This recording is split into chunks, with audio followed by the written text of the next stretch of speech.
20일, 나는 기적이 필요하다. 조가 직장을 다니고 있을 때조차 우리는 살림이 별로 나아지는 것 같지 않았다. 세금을 내지 못해 전기가 끊긴 적이 한두 번이 아니었다. 크리스토퍼는 전분이 들어있지 않은 식이요법이 필요했다. 이것은 곧 값싼 식료품을 아무 것이나 살 수 없다는 의미였다. 그래서 나는 우리에게 밭이 있다는 사실에 천사들에게 수없이 고마워했다. 우리에게 필요한 채소를 직접 길러 먹는 것은 생활비를 줄이는 데 큰 도움이 되었다. 내 마음 뒤편에서 나는 여전히 누군가 나를 지켜보고 있는 것 같다는 어렴풋한 느낌을 지울 수가 없었다. 도나디아 공원의 호숫가로 소풍을 갔던 날 밤, 엘리야가 악마에 대해 말했던 것이 이따금씩 무겁게만 생각되었다. 나는 내 마음에서 그 생각을 몰아내려고 노력했고 그런 일이 일어나지 않기를 바랐다. 그러나 마음 깊은 곳에서 나는 그 일이 일어나리라는 것을 알고 있었다. 조는 결국 카펫 공장에서 해고되었다. 회사 측에서는 전체적인 인원 감축이라고 설명했지만 조의 건강 상태와 잦은 결근이 원인이었을 것이다. 조는 아일랜드 운송회사인 CIE에서 다시 임시직을 얻었다. 그는 출근하기 위해 시내의 큰 도로까지 걸어가 엄지손가락을 세우고 지나가는 차들을 얻어 타곤 했다. 운이 좋은 때도 있었지만 어떤 때는 일터에 도착하는데 2~3시간이 걸리기도 했다. 그래서 언제나 일찍 집을 나서야만 했다. 그러던 어느 날, 그날 아침에도 조는 차를 얻어 탔는데 도중에 그만 사고가 났다. 운전사는 멀쩡했지만 조는 심각한 뇌진탕이 있었다. 며칠 동안 병원에 있으면서 그는 당뇨병 진단까지 받았다. 엘리야가 나에게 보여준 모든 것이 눈앞에 펼쳐지고 있었다. 결국 조는 다시는 운송회사로 돌아가지 못했다. 11월 말이었다. 크리스마스가 점점 다가오고 있었지만 우리는 음식을 차리고 벽난로에 불을 계속 지필 돈마저 없었다. 어느 날 비가 퍼붓고 있을 때였다. 나는 밭에서 양배추를 잘라 봉지에 넣고 있었다. 비에 흠뻑 젖은 나는 심한 불행감을 느꼈고 천사들이 정말 원망스러웠다. 나는 천사들에게 소리를 질렀다. 우린 채소만으로는 살 수가 없어. 나는 눈물이 났다. 그때 갑자기 빛의 손 하나가 봉지 속으로 들어가는 것을 보았다. 위를 올려다보니 그곳에 호수스 천사가 있었다. 호수스도 나와 마찬가지로 젖어 있었다. 그 모습에 나는 웃음이 나왔고 조금 기분이 좋아졌다. 나는 말했다. 호수스, 상황이 얼마나 나쁜지 당신 정말 모르는 거야. 크리스마스 때 아이들을 위해 해줄 것이 아무것도 없다고. 나는 기적이 필요해. 채소 외에는 먹을 것도 없고 전기는 다시 끊겼어. 전당포에 결혼 반지를 맡길 수도 없어. 내 반지는 이미 저장 잡혔고 조와 내가 힘을 합쳐 그 반지를 되찾을 만큼의 돈을 구할 수 있을지도 알 수가 없어. 호수스 천사가 손을 뻗어 내 얼굴을 붙잡았다. 그의 눈을 올려다보는 것은 천국을 들여다보는 것과 같았다. 그는 말했다. 로나, 우리는 사람들의 귀에 속삭이고 있어. 하지만 그들이 우리 말을 듣게 하는 것은 정말 어려운 일이야. 내가 물었다. 왜 사람들은 나처럼 천사들의 말을 듣지 못하지? 호수스가 대답했다. 로나, 사람들은 천사들이 자신들에게 하는 말을 듣고 있지만 대개 그 말이 바보 같은 생각이라 여기고는 천사들의 부탁을 무시해 버릴 때가 많아. 만약 아주 사소한 일일지라도 다른 누군가를 도와주라는 우리의 속삭임을 듣고 있다는 표시를 보여주는 사람이 있다면 우리는 그의 내면에 자신감을 불어 넣어줄 거야. 사람들은 언제나 자신이 사람들의 웃음거리가 될까봐 두려워해. 그러나 누군가를 돕는다고 해서 결코 웃음거리가 되지는 않아. 나는 말했다. 호수스, 사람들이 각자 수호천사의 말을 귀 기울여 듣게 되기를 기도할게. 호수스는 사라졌고 나는 오두막 안으로 들어갔다. 며칠 후 크리스마스까지 불과 2주 정도 남은 어느 날이었다. 나는 학교에서 아이들을 데려오기 위해 언덕길을 걸어 내려가 시내로 향하고 있었다. 그때 차 한 대가 지나가다가 멈춰 섰다. 차 안에는 한 부부가 타고 있었다. 남자가 창문을 내리고 나에게 인사를 했다. 나는 처음에 길을 묻는가 보다고 생각했다. 그런데 차 안을 들여다보자 희미하게 그들의 수호천사들이 보였다. 남자가 말했다. 어린 아들이 둘 있으시죠? 남자가 내게 묻는 사이 그의 아내가 내리더니 자동차 트렁크를 열고 커다란 흰색 가방을 꺼내며 말했다. 이건 산타클로스가 주는 거예요. 우리 아이들은 다 커서 이제 필요 없게 된 것들이죠. 나는 너무 놀라 말문이 막혔다. 믿어지지가 않았다. 내가 뭐라고 말하기도 전에 그녀는 차로 돌아갔고 자동차는 곧 출발했다. 나는 그들 뒤에 대고 소리쳤다. 고마워요. 정말 고마워요. 그들이 타고 떠나는 자동차가 한순간 환해졌다. 나는 자동차가 언덕 위쪽으로 올라가는 것을 바라보았다. 나는 뛸듯이 기뻐하며 말했다. 고마워 천사들아. 저 사람들이 각자의 수호천사의 말을 들었어. 나는 정말 행복했다. 가방을 열고 안을 살펴보았더니 어린 남자아이들을 위한 온갖 장난감들이 가득했다. 나는 정육점 주인 짐에게 들러 가방을 맡겨놓고 가야겠다는 생각에 걸음을 더 재촉했다. 학교 운동장에서 아이들을 기다리면서도 나는 너무 기쁘고 신이 났다. 이 일을 누군가에게 빨리 말하고 싶었다. 나는 조에게 말하고 싶어 가슴이 터질 지경이었다. 집으로 돌아온 나는 기회를 엿봤다. 우리가 나누는 이야기가 들리지 않을 만큼 아이들이 멀리 떨어져 있을 때 나는 첫 번째 기회를 얻어 조에게 모든 이야기를 자세히 들려주었다. 조는 그 부부가 누구인지 생각해 내려는 듯 고개를 갸웃거렸다. 그는 그 지역의 많은 사람들을 알고 있었다. 반면에 나는 아는 사람이 거의 없었다. 사실 최근까지도 내게는 친구들을 사귀는 것이 전혀 허용되지 않았다. 몇 가지 이유로 천사들은 내가 완전히 홀로 있기를 원했다.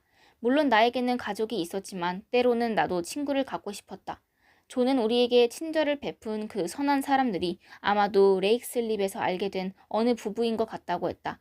하지만 그렇다고 그 부부에게 감사의 인사를 할 수도 없었다. 아직은 짐작뿐이었기 때문이다. 나는 조에게 말했다. 이 모든 게 천사들이 한 일이라는 것을 모르겠어? 조는 웃으며 대답했다. 고마워 천사들. 나도 웃었다. 나는 무척 안심이 되었다. 하지만 크리스마스 저녁 식사는 또 다른 문제였다.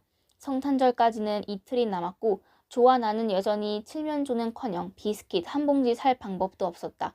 그런데도 천사들은 줄곧 나타나서 나에게 걱정하지 말라고, 무슨 일인가 일어나고 있다고, 누군가 귀를 기울이고 있다고 계속해서 말했다. 크리스마스 이브가 되었고 아이들은 매우 신이 났다. 아이들은 어서 산타클로스가 오기를 학수고대했다. 나 자신도 언제나 크리스마스를 좋아했다. 크리스마스는 아름다운 날이라고 나는 생각한다. 그리스도교 세계에서 예수의 생일은 타인에게 손을 내밀고 서로를 이해하고 경계를 허물고 우리의 증오를 땅에 묻으며 사랑과 평화를 향한 강한 소망이 일어나게 하는 시간이다.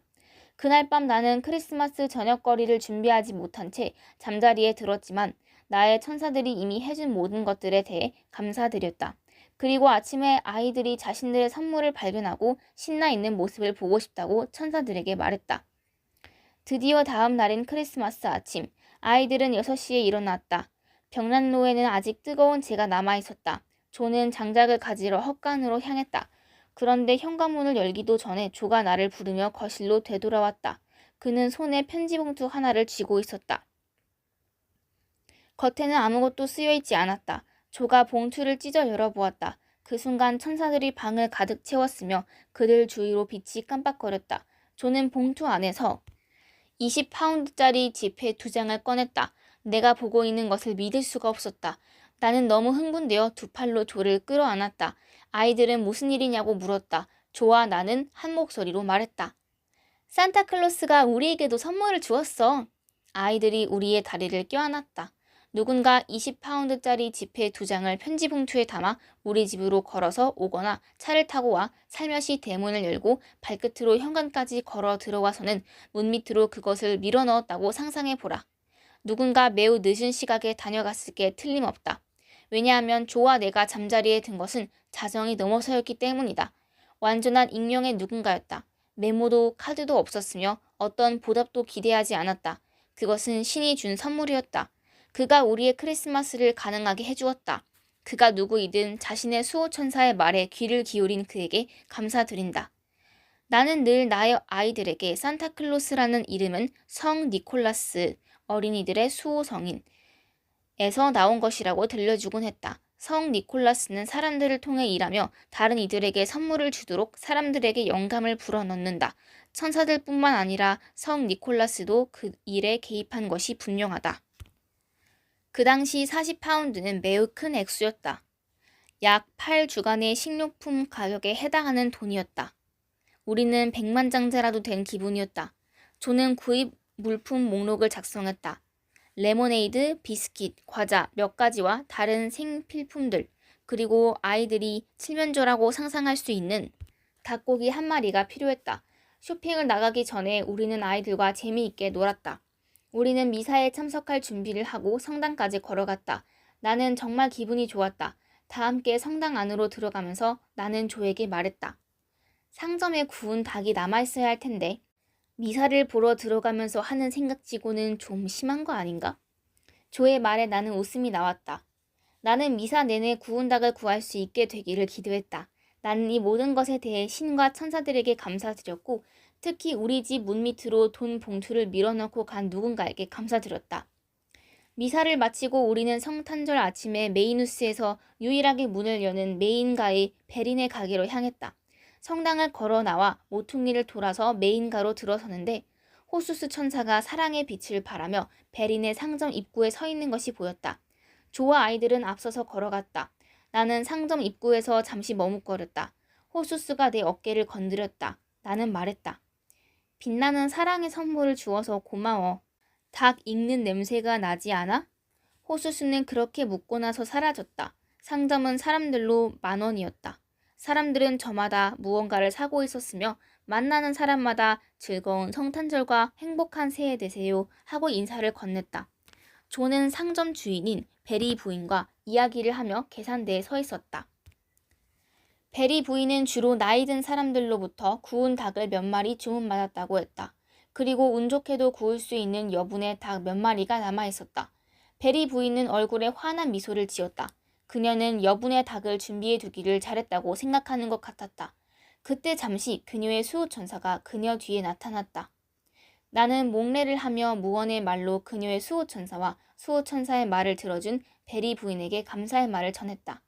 베리 부인이 말했다. 앞으로 반 시간 정도면 요리가 끝날 거예요. 조는 괜찮다고 말하면서 그녀에게 구입이 필요한 나머지 물품 목록을 주었다. 우리는 시내를 걸어 다니며 쇼윈도 안을 구경했다. 남자아이들은 즐거워했고 그 사이 루스는 유모차 안에서 잠이 들었다. 상점으로 다시 돌아가자 아주 좋은 닭 냄새가 풍겼다. 베리 부인은 우리가 때맞춰 왔다고 했다. 그녀는 막 오븐에서 닭을 꺼내고 있었다. 베리 부인은 닭 한 마리를 잘 포장해 봉투에 넣어 주었다. 그리고 나머지 물건들은 상자에 담았다. 조가 돈을 지불했고 우리는 그녀에게 감사하다고 말하면서 행복한 성탄절을 기원했다. 조는 상자를 들고 나는 따뜻한 봉투를 들고서 우리의 오두막집으로 향했다. 조는 주방 식탁 위에 식료품 상자를 올려놓았다. 아이들도 모두 신이 나서 상자에 과자와 비스킷, 레모네이드를 꺼내는 일을 도왔다. 잔치를 벌이는 기분이었다. 나는 닭을 살펴보다가 조를 돌아보며 말했다. 믿을 수가 없어. 닭 속까지 채워져 있어. 성탄절 아침에 바로 주문한 건데 어느 틈에 닭 속까지 채워 넣다니. 베리 부인이 선한 마음씨로 이렇게 해준 거야. 나머지 저녁 음식이 모두 준비되자 초에 불을 켜고 닭고기는 식탁 한가운데에 놓았다. 음식은 아주 맛있었다. 그날 저녁의 닭은 그 전이나 그 후로나 내가 먹어본 어떤 칠면조보다도 맛이 있었다. 우리는 최고의 성탄절을 보냈다. 그 후 몇 달은 추웠다. 심지어 눈까지 내렸다. 우리는 모두 밭으로 나가 눈싸움을 즐겼고 아이들은 눈사람을 만들기 시작했다. 나는 둘째 아들 오웬이 눈뭉치 굴리는 모습을 지켜보고 있었다. 그때 한 천사가 내 귀에 속삭였다. 하지만 모습을 나타내지는 않았다. 나는 물었다. 당신이야? 호수스 천사? 천사는 여전히 모습을 드러내지 않고 대답했다. 아니야. 나는 오웬의 수호 천사야. 당신의 아들을 잘 지켜봐. 내가 무언가를 보여줄 테니까. 그 순간 오웬이 소리쳐 불렀다. 엄마, 이 눈뭉치 좀 봐. 오웬의 형 크리스토퍼가 달려가 도와주었다. 둘이 함께 굴린 눈뭉치가 순식간에 오웬 크기만 해졌다. 나는 몸을 돌려 오두막을 향해 걸어가면서 말했다. 그만한 크기면 눈사람 몸으로 충분해. 이제 눈사람 머리를 만들려면 축구공만한 게 하나 더 만들어봐. 그런 다음 눈과 입을 만들, 돌멩이와 코를 만들 당근만 있으면 되는 거지. 그때 오웬의 수호천사가 나를 불렀다. 어디 가는 거야, 로나? 나는 단지 천사가 눈뭉치를 밀고 있던 두 아이들을 보라고 한 줄로만 생각했었다. 목소리가 나는 쪽을 돌아보자 그가 서 있었다. 오웬의 수호천사가 나에게 자신의 모습을 드러내고 있었던 것이다. 그는 굉장히 키가 컸으며 눈은 말할 수 없이 아름다운 에메랄드빛 녹색이었다. 그가 환한 미소를 지었다. 마치 나에게 이렇게 말하고 있는 것 같았다. 하마터면 네가 놓칠 뻔한 내 모습을 봐, 로나. 그는 은처럼 보이는 세련된 갑옷 한 벌을 입고 있었다. 하지만 눈 깜짝할 사이에 그 옷은 타오르는 불꽃 색깔처럼 변하더니 주위의 흰 눈과 극명한 대조를 이루었다. 그의 발은 마치 눈 속에 박혀 있어서 눈 아래에서도 불타는 것처럼 보였지만 실제로는 땅에 닿지도 않았고 심지어 눈에도 닿지 않았다. 그런 오웬의 수호천사를 보는 것만으로도 나는 무척 행복했다. 로나, 너의 아들을 봐. 천사의 말이 끝나는 순간 오웬이 커다란 눈뭉치를 밀다 말고 서서 나를 돌아보며 활짝 미소를 지었다. 스스로 매우 자랑스러워하는 표정이었다. 곧 이어 오웬의 가슴으로부터 매우 눈부시고 아름다운 에너지가 쏟아나 시시각각 점점 커지는 것이 보였다. 마침내 하나의 형태를 이루자 마치 방패처럼 보였지만 그것은 이내 아름다운 심장의 형태로 바뀌었다. 이 심장은 생명으로 충만했다. 색깔은 마치 흐르는 강들이 그렇듯 에메랄드빛 초록색과 파란색이 섞여 있었다. 그것은 나의 어린 아들의 가슴 앞 공중에 떠서 가슴과 직접 연결되어 있었다. 너무도 놀라웠다. 숨이 막히는 압도적인 광경이었다. 내가 물었다. 저것은 무슨 의미야? 오웬의 수호천사가 내 어깨에 손을 얹고 왼쪽에 서 있다는 것을 깨달은 나는 그를 마주보기 위해 몸을 돌리려 했다. 하지만 그는 나를 저지했다. 나는 그의 말을 들었다. 그가 계속해서 이야기했다. 저 심장은 생명의 방패를 상징해. 생명과 사랑을 주는 자, 대지의 수호자, 옳고 그른 것의 수호자야. 나는 미소를 지으며 천사에게 말했다. 어린아이는 말할 것도 없고 어른도 감당하기가 쉽지 않은 일일 텐데. 나는 오웬의 수호천사에게 오웬의 여정에서 그를 항상 도와주고 안내해주고 보호해달라고 부탁했다. 로나, 오웬이 어른이 되었을 때 오늘 당신이 본 것을 말해주고 나의 이름이 트라피키스 천사라는 것을 알려줘. 나는 오웬이 형 크리스토퍼와 함께 또 다른 눈뭉치를 굴리는 모습을 지켜보았다. 그리고 그의 가슴 앞에 방패가 서서히 크기가 줄어드는 것도 지켜보았다. 내 어깨에 놓여있던 트라피키스 천사의 손의 감촉이 사라지는 게 느껴졌다. 짧은 순간 오웬의 뒤편에 트라피키스 천사가 서 있는 것이 보였고 그 순간 오웬은 깔깔거리며 트라피키스 천사의 무릎으로 넘어지면서 자기를 도와달라고 나에게 외쳤다.